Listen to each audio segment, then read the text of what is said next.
It's not often that I recommend a no recipe, but if you want to add really great flavor any time of the year and without too much effort, because this recipe is quite passive, just take any fruit that you like frozen, which if you look at it at the cellular level means that the cell walls have frozen, crystallized, and broken.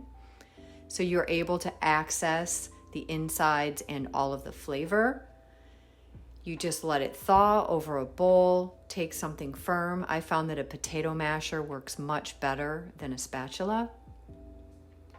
You push all of the puree, all of the juice out of the fruit. What's left behind is the skin and the seeds. That's very liquid, has a lot of water in it. Give it a taste.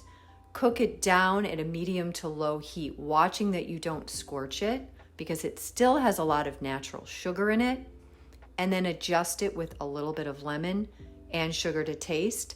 And the reason it's not a recipe is because that taste is up to you. Whether or not you use it on the side or if you fold it into something, you're going to want to pair the flavor with the end product. Sweet, salty, bitter, tart.